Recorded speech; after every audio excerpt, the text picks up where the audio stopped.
um texto. Glória a Deus. Sei que a palavra que foi ministrada nesta manhã foi uma bênção. Tenho certeza que você foi edificado pelo poder da palavra, mas eu tenho certeza que você vai continuar sendo edificado pelo poder da palavra. Atos dos Apóstolos, capítulo 6. Você que possui um exemplar da Bíblia Sagrada, abra por favor em Atos dos Apóstolos, capítulo 6.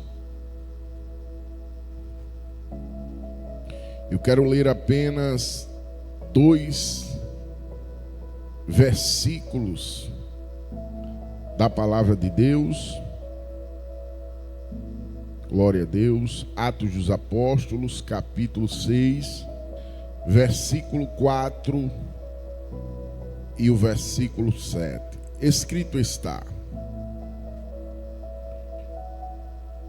e quanto a nós, nos consagraremos à oração e ao ministério da palavra. Versículo 7. E crescia a palavra de Deus em Jerusalém, se multiplicava o número dos discípulos, também muitíssimos sacerdotes obedeciam à fé. Queridos e amados irmãos, o livro de Atos dos Apóstolos é o livro do começo, é o livro conhecido como os Atos do Espírito Santo de Deus.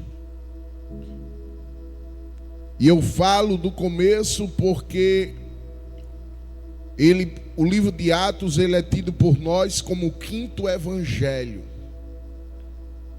E ele nada mais é do que a prática dos ensinamentos de Jesus.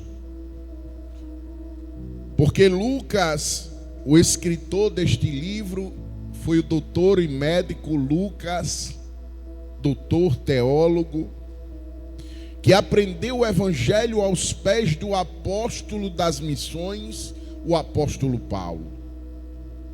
O bandeirante do evangelho, Paulo, pregador nato, ensinador da palavra, um fundador de igreja, o homem que Deus deu a espinha dorsal doutrinária da igreja cristã, foi a Paulo.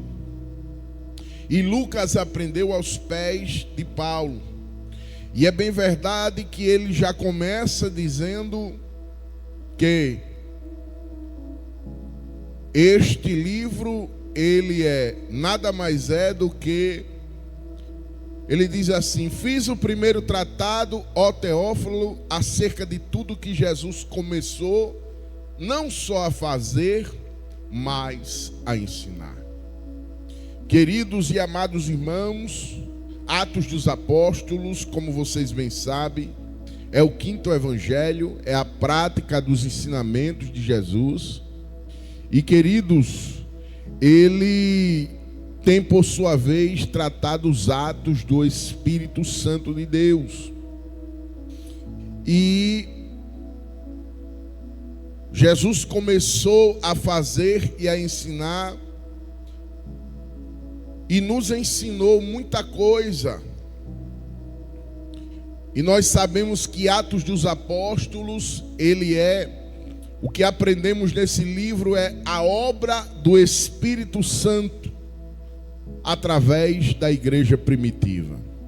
Amados, o livro de Atos dos Apóstolos, ele contém no seu conteúdo 28 capítulos e 1007 versículos. E é bem verdade, queridos, que em cada capítulo de Atos nós vamos perceber que Jesus está contido nele de maneira veemente e eficaz. No capítulo 1 a gente vai ver que Jesus Cristo, ele deu mandamento aos apóstolos pelo Espírito Santo. Em Atos 1:5, Jesus Cristo garantiu aos discípulos que eles seriam batizados com o Espírito Santo. Jesus, ele deixa claro, porque na verdade João batizou com água, mas vós sereis batizados com o Espírito Santo não muito depois destes dias. Nós vamos perceber que em Atos 1:8, Jesus Cristo nos prometeu o poder do Espírito Santo para sermos testemunha. Foi quando ele disse: ficai em Jerusalém até que do alto sejais revestidos de poder. E ele disse: mas recebereis a virtude do Espírito que há de vir sobre vós. E semeeis testemunha tanto em Jerusalém como em toda a Judeia, Samaria e até os confins da terra. Amados, nós vamos perceber também que no capítulo 2 e no versículo 4, todos foram cheios do Espírito Santo de Deus, cumprindo-se a palavra. E a Bíblia diz: e começaram a falar em outras línguas, conforme lhe concedia, aleluia, o Espírito que falasse. Atos capítulo 2, versículo 17 e 18, Pedro confirmou que a descida do Espírito Santo no dia de Pentecoste era o cumprimento da profecia de Joel, de que o Espírito seria derramado sobre toda a carne. Aquilo que Joel profetizou no seu livro, no capítulo 2, versículo 28. Eis que derramarei do meu Espírito sobre toda a carne. Vossos filhos e vossas filhas profetizarão. Vossos velhos terão sonho e vossos jovens terão visões. E assim foi e concedeu a palavra para que acontecesse. Nós vamos perceber em Atos 2:33 a descida do Espírito Santo no dia de Pentecoste, e isso foi a confirmação da exaltação de Jesus Cristo à destra de Deus, porque Jesus disse: eu vou e voltarei. João 14 ele disse: não se turbe o vosso coração, credes em Deus, credes também em mim. Na casa de meu pai há muitas moradas. Se não fosse assim, eu não vos teria dito que eu vou e vou preparar-vos lugar, para que onde eu esteja, esteja vós também. Mas quando eu for, eu deixarei outro. Glórias ao nome de Jesus. E a palavra vai se cumprindo cada vez mais no livro de Atos dos Apóstolos. Em Atos capítulo 2, versículo 38. Os primeiros convertidos, eles receberam o dom do Espírito Santo após terem se arrependido e sido batizado em nome do Pai, do Filho e do Espírito Santo. A igreja crescia de forma assustadora. A igreja de Atos, irmãos, para nós, pregadores, líderes, é o modelo. Não adianta você querer copiar da igreja A ou da igreja B. O modelo é a Bíblia. O modelo é as Escrituras. Nós estamos pautados na Bíblia. Nós queremos que você entenda que sem esta palavra não tem igreja. Aleluia. Tudo que está aqui serve de modelo para nós. E esta era a igreja poderosa que estava nos seus primeiros passos, nos seus primeiros dias, mas era uma igreja poderosa e avassaladora, e há alguns segredos para isso, e é disso que eu quero falar nesta manhã. Queridos e amados irmãos, a igreja de Atos dos Apóstolos era uma igreja poderosa. Nós vamos perceber que depois da descida do Espírito Santo, Porque o Espírito Santo, amados, ele é o poder motivador da evangelização. Só estamos aqui pregando o Evangelho porque o Espírito de Deus move na nossa alma o desejo de pregar o Evangelho. Amados, quando você vê um pregador pregando o Evangelho na rua, não critique, não vá procurar defeito nele, não vá o criticá-lo. Ele está sendo movido pelo Espírito Santo de Deus para pregar o Evangelho em meio aos ventos, árvores e em meio a nada, mas ele está ali anunciando o Evangelho de boas novas de salvação, a mandado de Jesus. Por quê? Porque o Espírito Santo é o motivador da obra da evangelização. E queridos, podemos dizer que Atos 1:8 é o texto áureo da obra missionária. Por quê? Porque nós vamos perceber que ele diz assim: que quando receberdes a virtude do Espírito que há de vir sobre vós, sermeis minha testemunha. Ninguém é testemunha de Jesus se não receber do alto este revestimento da parte de Deus. O poder do Espírito Santo na pregação, ele surtiu tanto efeito naqueles dias como surte nos dias atuais. Mas, queridos e amados irmãos, existem algumas diferenças. Alguém questiona e diz: os pregadores de hoje falam muito do passado porque são saudosistas. Não, irmãos. É porque existia algo que tinha lá atrás que tem sido deixado nos dias atuais. E queridos, quando nós passamos a perceber o poder do Espírito Santo na pregação, nós vamos entender que a palavra poder aqui no grego é dunamis, que vem da palavra dinamite. Isto significa que o poder do Espírito Santo na vida de um crente é uma verdadeira explosão. E queridos e amados irmãos, de graça e de milagre é que vive a obra da evangelização mundial. A Bíblia diz também, amados, em Atos 4:31, Lucas escreve, e é aqui que eu quero falar acerca daquilo que nós vamos falar nesta oportunidade. Amados, quando você olha para Atos 4:31, Lucas escreve, e tendo eles orado, moveu-se o lugar que estavam reunidos.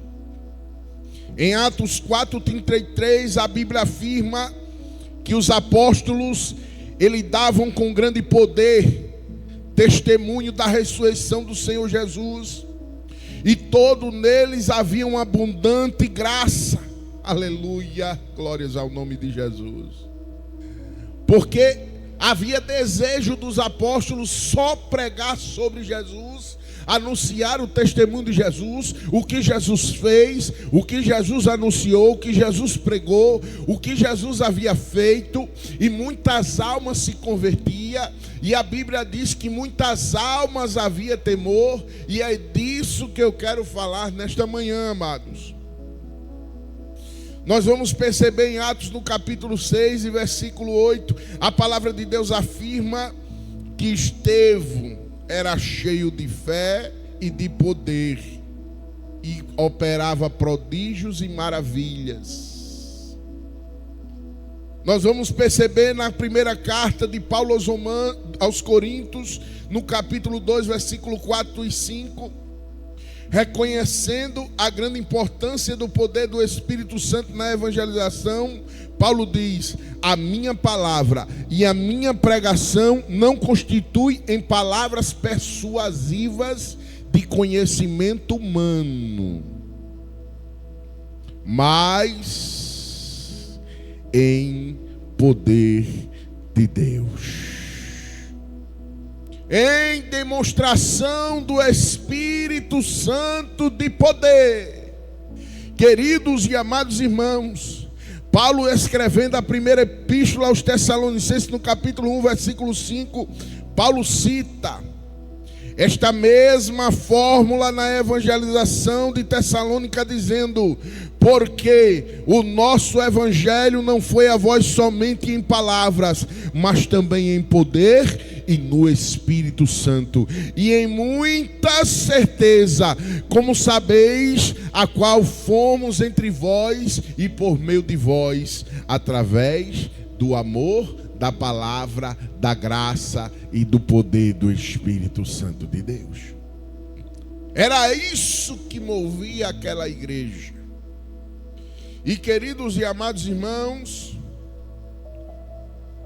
nós vamos perceber que nós temos deixado duas práticas que não podem faltar no meio da igreja, nem no meio da vida do crente, nem no meio do ministério de um crente. A Bíblia diz em Atos, no capítulo 2, versículo 42 e 43, eu vou ler para você, para que você entenda o que nós estamos falando. Diz assim: de sorte que foram batizados que de bom grado receberam a sua palavra naquele dia, e agregaram a quase 3.000 almas. Olhe só, olhe que testemunho tremendo, real, e que está escrito para a nossa edificação. E perseverava na doutrina dos apóstolos, na comunhão, no partir do pão e nas orações, e em cada alma havia temor, e muitas maravilhas e sinais se fazia pelos apóstolos. E por que cessou? Não cessou. Alguém diz: e por que parou? Não parou, irmão. O problema é que os homens estão adorando homens. O problema é que agora o foco está mudado. As pessoas não vão para o culto mais por causa da palavra, ou pela liturgia do culto. Não, eu vou porque eu preciso orar, buscar, orar, não. Mas se tiver um atrativo, um pregador de fora, um pregador diferente, aí isso está atraindo o povo para o meio da igreja. E é isso que ele está falando, que perseveravam na doutrina dos apóstolos, na comunhão, no partir do pão, nas orações, e em cada alma havia temor, e muitas maravilhas e sinais se fazia pelos apóstolos. Mas, queridos, o nosso Deus não dá a sua glória a ninguém. O segredo de uma igreja bem-sucedida que nascia naquela época eram cerca de 5. Primeiro, perseveravam na doutrina dos apóstolos. Era uma igreja perseverante. Era uma igreja que ela perseverava na doutrina apostólica. Os cristãos primitivos perseveravam na doutrina dos apóstolos. E doutrina aqui, irmão, é um conjunto de princípios em que se baseia um sistema religioso, político ou filosófico. Doutrina nada mais é do que um sistema de ensino. E os apóstolos, eles foram escolhidos por Deus para formular o sistema de ensino da igreja. Foi por isso que eu li isso aqui, versículo 4. E quanto a nós, nos consagraremos à oração e ao ministério da palavra. E eu vou chegar no capítulo 6. Olha a situação que a igreja primitiva passou, porque tem gente que pensa que a igreja primitiva não tinha problema. Tinha, e tinha muitos. E queridos, só que eles eram diferentes. Eles não se distraíam. Eles perseveravam na doutrina. Eles tinham Jesus como sua prioridade. Queridos e amados irmãos, a sua vida só vai mudar. Eu não vou pregar de forma irresponsável nesta manhã. Eu não vou dizer que a tua vida vai mudar, que tudo vai dar certo, porque este não é o evangelho que Cristo pregou. Jesus disse: no mundo tereis aflições, mas tende bom ânimo, porque eu venci. Amados, evangelho é renúncia. Eu já falei isso aqui. Evangelho é renúncia, é negar-se a si mesmo, é carregar-se a sua cruz e seguir a Jesus. Cuidado com esses sensacionalistas, mentirosos, falsos profetas, enganadores, pregadores fraudulentos, desejosos de suas indulgências. Queridos e amados irmãos, esta igreja que eu prego nesta manhã era uma igreja que perseverava na doutrina da palavra. O apóstolo Paulo, ele escreve dizendo no capítulo 2 e versículo 20 da carta aos Efésios: edificando sobre o fundamento dos apóstolos e profetas, sendo ele mesmo, Cristo Jesus, a pedra angular. Oh glória! Queridos e amados irmãos, o segundo segredo dessa igreja que era bem sucedida era a perseverança na comunhão e no partir do pão. Se a igreja deixar a perseverança da comunhão, seremos uma igreja individualista. Seremos pessoas céticas. Seremos pessoas sem afeto, amantes de si mesmo, como Paulo disse na carta a Timóteo. Perseveravam na comunhão e no partir do pão. Os cristãos primitivos, eles perseveravam na comunhão e no partir do pão. Comunhão nada mais é do que o ato de comungar e compartilhar da mesma ideia. Que haja comunhão de pensamento, que haja comunhão de ideias, que haja comunhão de bens em nosso meio, comunhão de Jesus Cristo, comunhão do Espírito Santo, comunhão com Deus. Quando há comunhão de ideias e de pensamento, não há espaço para desavença. Glórias ao nome de Jesus. Filipenses no capítulo 2 e versículo 5. Paulo nos aconselha dizendo: que haja entre vós mesmo o mesmo sentimento que houve também em Cristo Jesus. E vocês sabem a continuidade do capítulo: que sendo Deus não teve por usurpação de ser igual a Deus, antes aniquilou-se a si mesmo. Porque Paulo nos orienta a seguirmos esse preceito. Porque Paulo nos orienta a seguir este conselho: que haja entre vós o mesmo sentimento. Louvado seja o nome do Senhor. Esta igreja, ela perseverava na adoração a Deus. Era uma igreja avivada. Era uma igreja que adorava. Não era uma igreja como a igreja dos dias atuais, uma igreja espectadora. Uma igreja que ela, para adorar, ela precisa ver algo acontecer. Ei, Jesus te chamou para ser um verdadeiro adorador.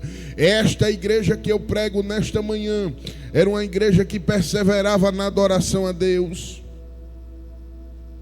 Os cristãos primitivos, eles perseveravam diariamente no templo, louvando a Deus, E isso fazia que todo o povo caísse na graça de Deus.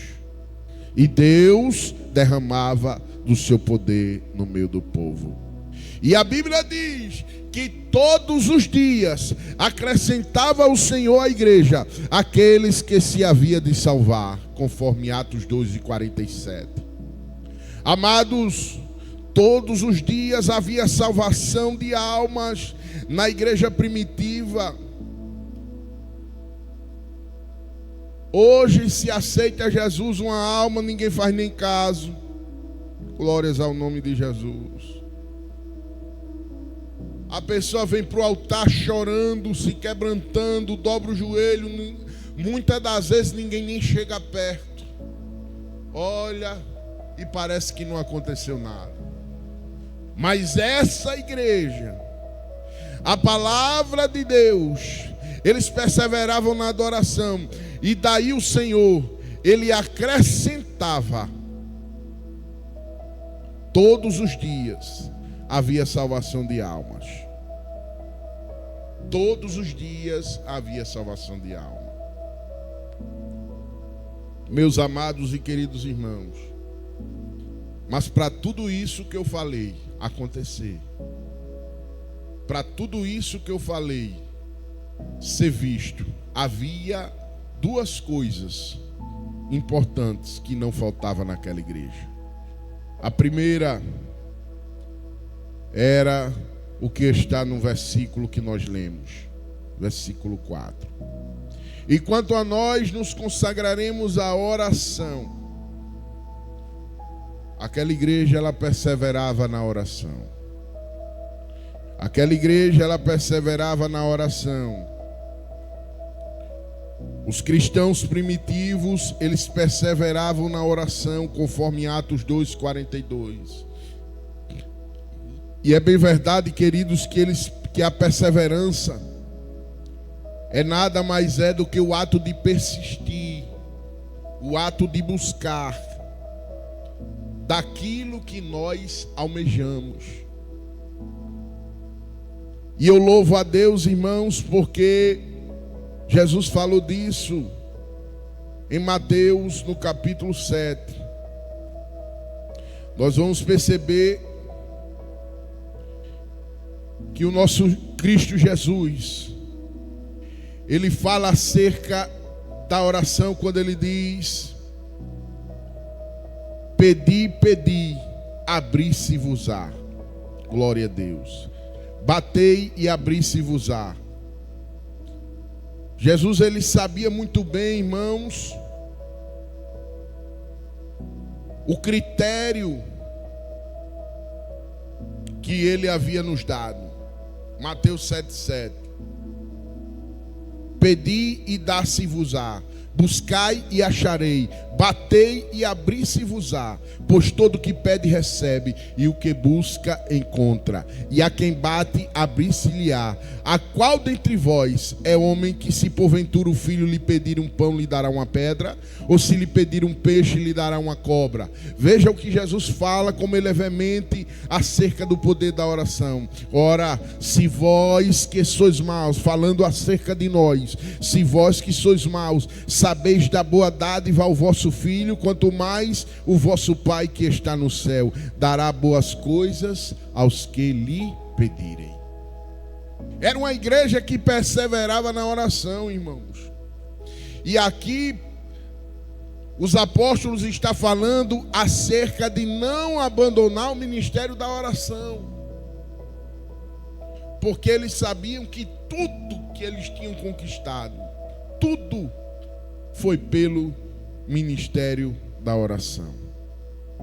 Amados e queridos irmãos, nós vamos perceber que em Atos 2:46, Lucas escreve: perseverando unânimes todos os dias no templo. Oh, glórias ao nome de Jesus. Era uma igreja que perseverava. Está lá, perseverando unânimes todos os dias no templo. e partindo o pão em casa, comiam juntos com alegria e singeleza de coração. Era uma igreja que perseverava na oração, irmão. Não era uma igreja que se abalava. Não era uma igreja que tinha medo das coisas. Era uma igreja valente. Era uma igreja que não tinha armas que nós temos hoje. Hoje nós temos a internet a nosso favor. Hoje nós temos bíblias de estudos a nosso favor. Hoje nós temos livros gratuitos na internet, em PDF. Hoje nós temos vários materiais para nos trazer conhecimento de Deus, cursos teológicos gratuitos, mas o nosso povo ainda prefere o mover dos homens. Queridos e amados irmãos, que nós possamos despertar, porque boa parte dos cristãos em nossos dias tem se tornado cristãos domingueiros, que só vai à igreja aos domingos. Mas os cristãos primitivos, segundo a Bíblia, vai dizer que eles frequentavam os cultos constantemente. Queridos e amados irmãos, preste bem atenção. Ministério nada mais é do que o serviço. E esses dois ministérios são os dois ministérios mais importantes da igreja. Em Atos 4:31, a Bíblia diz assim, eu vou ler para você. E tendo eles orado, moveu-se o lugar em que estavam reunidos, e todos foram cheios do Espírito Santo e anunciavam com ousadia a palavra. Aqui está dois segredos de uma igreja avivada. Primeiro, o poder da oração. A oração ainda move montanhas.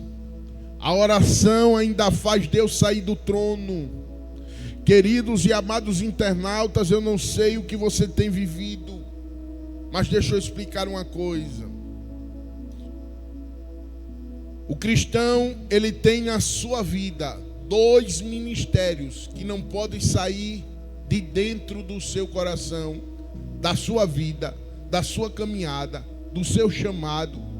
Você pode não ser pregador, você pode não ser cantor, você pode não ser pastor, obreiro, nada, somente um membro.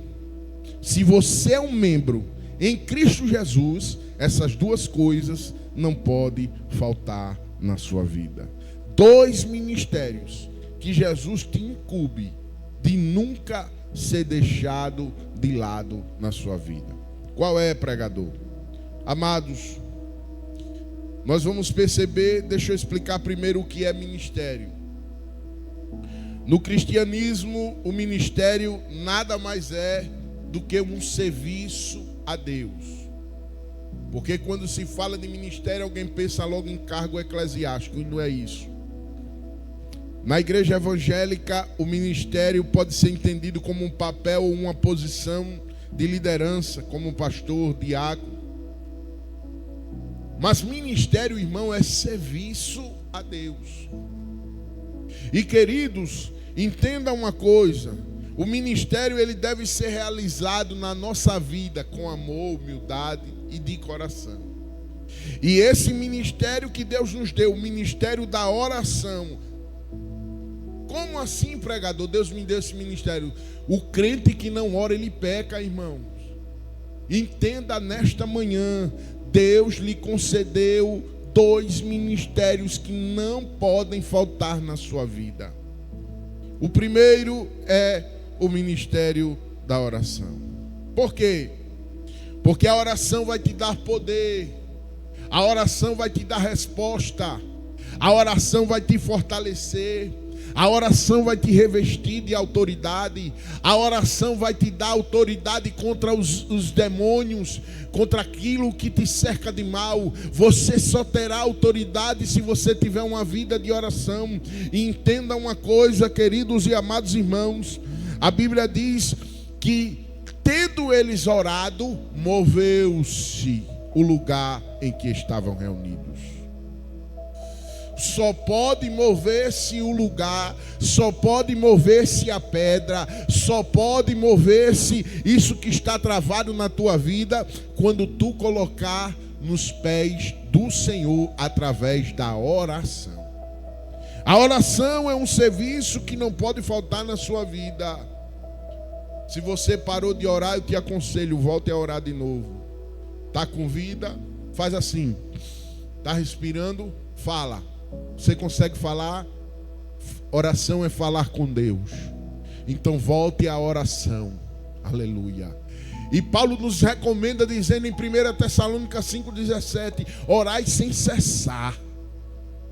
É orar em casa, é orar no carro, orar na estrada, orar no trabalho.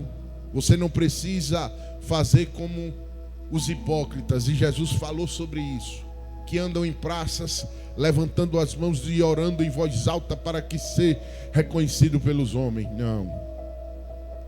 Você pode orar no seu lugarzinho de trabalho. Você pode ser um homem e uma mulher de oração na sua escola. Você pode ser um homem, uma mulher, um jovem de oração no seu trabalho, no seu carro, no seu estabelecimento e principalmente na tua casa. Porque Jesus, a maior recomendação da oração foi Mateus 6,6.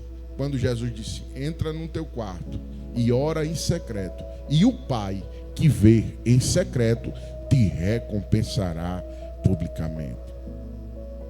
Amados, eu poderia falar diversos textos acerca do poder da oração, mas havia uma situação que estava acontecendo com a igreja primitiva. Aqueles homens ali, eles fizeram uma reclamação aos apóstolos, quando eles disseram que as suas viúvas não estavam sendo esquecidas. O texto diz: e naqueles dias, se multiplicando-se o número de discípulos, a igreja estava crescendo, a igreja estava forte, robusta.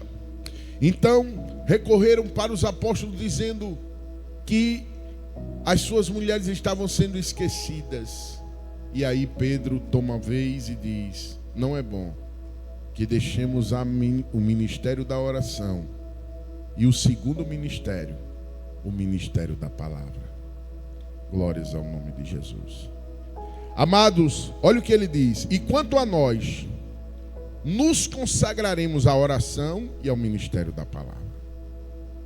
Amados, aqui eu concluo dizendo que esses dois ministérios ele não pode faltar na sua vida. A oração é um dos ministérios mais importantes da igreja, mas só o crente que ora, ele é como um pássaro com uma asa. Vocês conhecem aquele crente que só ora? Ele tudo espiritualiza, tudo para ele é espiritual, tudo. Só que falta o ministério da palavra. Porque um pássaro com uma asa só, ele não chega a lugar nenhum. E quando perguntaram a Spurgeon acerca de qual era o mais importante, se o ministério da palavra ou o ministério da oração, ele disse que um pássaro não voa somente com uma asa só. Então, no mesmo jeito que há uma importância no ministério da oração, há uma importância no ministério da palavra. Amados, a palavra também é o ministério mais importante da igreja. Tanto o crente como o obreiro, ele não pode se descuidar do ministério da palavra. Meditar diariamente na palavra de Deus deve ser o dever do cristão. O crente salvo, o crente da igreja primitiva e principalmente obreiros, ministros, crentes que são do altar, ele precisa estar junto com a palavra. A Bíblia diz que Josué no capítulo 1, versículo 8 está escrito: não se aparte da tua boca o livro desta lei, e medita nele de dia e de noite, e hás de fazer como tudo o quanto nele está escrito, porque então fará prosperar o teu caminho, e então prudente te conduzirá. Amados, o ministério da palavra, ele serve para todos os crentes. E o Senhor diz: bem-aventurado o varão, Salmo 1, bem-aventurado o varão que não anda no caminho do ímpio, não se assenta na roda dos escarnecedores, e nem se detém no caminho dos pecadores. Antes tem o seu prazer na lei do Senhor, e na sua lei medita de dia e de noite. E será como a árvore plantada junto ao ribeiro de águas, que dará o seu fruto na estação própria. Aí ele diz: porém os ímpios não são assim, são como uma folha seca que o vento bate e dissipa e leva. Amados, voltemos a esses dois ministérios: o ministério da oração e o ministério da palavra. A palavra, irmãos, para um pastor jovem, a palavra de Deus diz: ninguém despreze a tua mocidade. Eclesiastes 12:1 diz: lembra do teu Criador no dia da tua mocidade, antes que venham os maus dias. A Bíblia diz na primeira carta de Paulo a Timóteo, no capítulo 4, versículo 12 ao 14: persiste, Timóteo, em ler, exortar, ensinar, até que eu vá, e não despreze o dom que há em ti. Ei, é manhã de salvação, é manhã de despertamento, é manhã de você olhar para dentro de você e dizer: meu Deus, me dê de volta esses dois ministérios, chamado o ministério da oração e o ministério da palavra. Amados, para um obreiro, a palavra de Deus diz: retendo firme e fiel a palavra que é conforme a doutrina, para que seja poderosa tanto para admoestar como a sã doutrina, como para convencer os contradizentes. Amados, como você vai falar da sua fé sem conhecer esta palavra? E isso está em Tito, capítulo 1, versículo 19. Para o jovem, a palavra de Deus diz: eu vos escrevo, jovem, porque sois forte, e a palavra de Deus está em vós, e já venceste o maligno. Isso está na primeira epístola de João, no capítulo 2 e no versículo 14. Concluindo, a oração e a palavra são os dois mais importantes ministérios da igreja do Senhor. Jesus tanto priorizou a oração e o ministério da palavra, como também os seus apóstolos, eles priorizaram isso. E o texto que eu li no versículo 7 confirma isso.